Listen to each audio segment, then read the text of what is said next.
Francis, justement, c'est le troisième match de la semaine, réputé toujours le plus difficile. Vous allez faire un peu tourner. Comment vous allez préparer ce match? Par obligation, il y a des blessés, donc il va y avoir 3-4 changements. Après, c'est plus parce qu'il y a des blessures qu'autre chose. Voilà, il y a Benoît qui est blessé, qui est absent. Il y a Greg Sertic aussi. Il y a Flo Marange aussi, qui a une contracture, donc ça fait 3 joueurs en moins. Après, je vais en prendre que 16. Parce que ceux qui viendront pas vont jouer en CFA dans l'optique du match de 3 à Saint-Étienne où je vais peut-être faire tourner. Donc je veux que certains joueurs aient du temps de jeu pour la CFA et donc on va partir qu'à 16 joueurs. C'est-à-dire que vous projetez déjà sur la demi-finale de Coupe de France? Non, mais disons qu'il y a des matchs à domicile CFA, donc moi je ne vais pas les envoyer à 500 km. Par contre, quand il y a un match à domicile, c'est plus facile de les envoyer. Donc. Pour Benoît et Greg, c'est quoi comme genre de blessure? Benoît, c'est le genou, et puis Greg, c'est toujours ce qu'il a eu au niveau des adducteurs. Et Benoît, c'est sérieux? Non, c'est juste... Pour une petite semaine. Enrique rentre? Oui. Il est susceptible de jouer ou c'est encore... Oui. Ouais, Susceptible. Quel regard vous portez sur Sochaux qui est à la lutte pour le maintien mais qui a réussi de bons matchs contre Paris, Marseille, etc. Ils sont irréguliers. On pensait à un moment donné qu'ils allaient se sauver facilement et puis il va falloir qu'ils se battent jusqu'au bout. Voilà, quand on joue le bas de tableau, dès qu'on fait une série négative, et puis surtout en fin de saison, les clubs dans les derniers vraiment font les efforts pour prendre des points. Donc ils sont tombés un peu sur une mauvaise série, les autres derrière gagnaient, Nancy est revenu. Donc voilà, ils sont pas à l'abri du tout et il va falloir qu'ils gagnent des matchs jusqu'à la fin.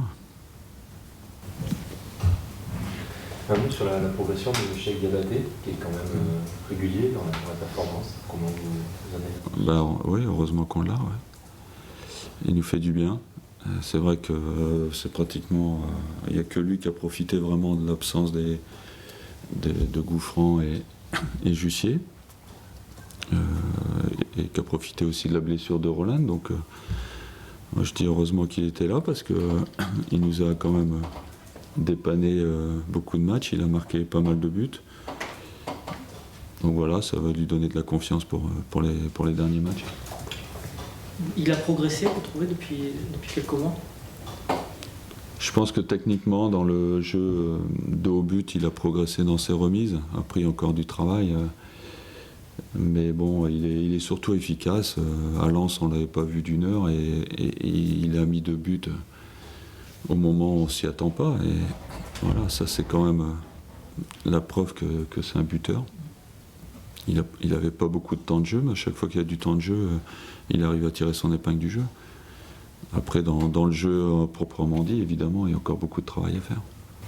Est-ce qu'il faut que l'équipe s'adapte un peu à lui, parce qu'il a un profil un petit peu atypique? Oui, bien sûr, bien sûr. On joue beaucoup plus long, quand on est embêté, on recherche une solution longue. Jusqu'à maintenant, j'ai eu que des attaquants de petite taille, avec Johan, avec Jussier, Roland quand il joue. Donc on ne peut pas balancer quand c'est ces joueurs-là. Par contre, quand il y a Cheikh, c'est une solution supplémentaire. Mais c'est vrai que parfois, ça fait déjouer. On cherche la facilité en jouant long sur lui et puis en venant au deuxième ballon. Mais c'est pas le football que je préfère. Mais bon, parfois, il faut savoir s'adapter à son effectif. Et lui aussi doit s'adapter, du coup. Peut-être modifier un petit peu son jeu pour...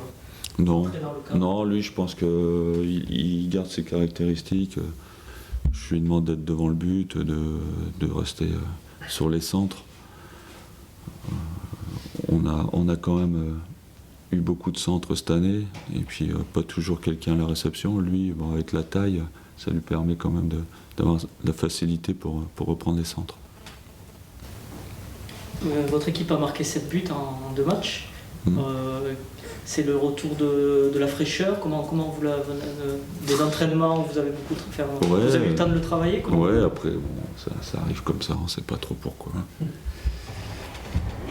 Moi j'ai avancé la fraîcheur, je pense que c'est un des éléments qui fait qu'on est mieux offensivement, parce que pour marquer des buts il faut le 10e de seconde de vivacité. Donc je pense que c'est un élément. Après, il n'y a pas que ça. Bon. Malheureusement, on en prend aussi un peu trop. Je trouve que j'essaye des formules derrière. Et puis, j'aimerais quand même qu'on se fasse moins peur. Parce qu'à Lens, moi, je suis en train de regarder le match. J'ai réussi à l'avoir.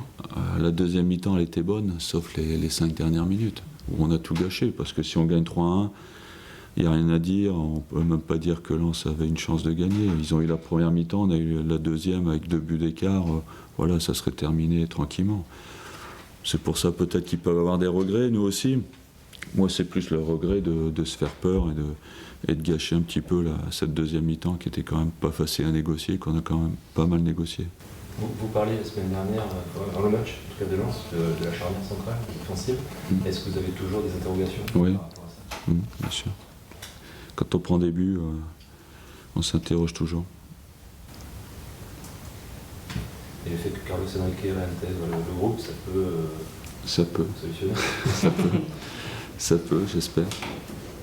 Et aussi le retour de la réussite sur coup de pied arrêté, qui ont débloqué les matchs contre Montpellier, contre Lens justement. Il y a beaucoup d'équipes qui s'en sortent comme ça.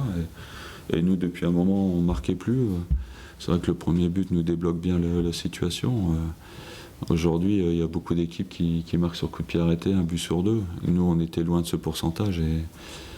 Et quand on ne marque pas dans le jeu, il fallait quand même marquer sur coup de pied arrêté. On ne l'a pas fait, bon, parce qu'il manquait aussi des gabarits à la réception.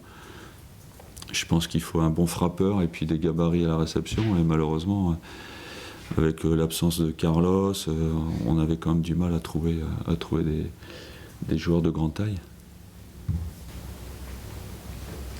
Comment le championnat, est-ce qu'il va passer un peu au second plan jusqu'à la demi-finale ou comment vous restez engagé sur les deux?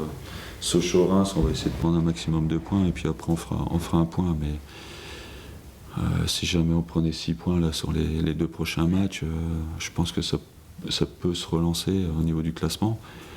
Donc Sochaux et Reims, vraiment la mission c'est de prendre 6 points pour ne pas avoir de regrets au niveau du championnat. Après on verra. Un œil attentif sur la finale ce soir parce qu'elle peut libérer peut-être la 5e place éventuellement. Ouais, c'est pour ça, on se doit de prendre 6 points. Si on n'arrive pas à les prendre, on verra autrement. Mais là, pour l'instant, on n'en est pas là.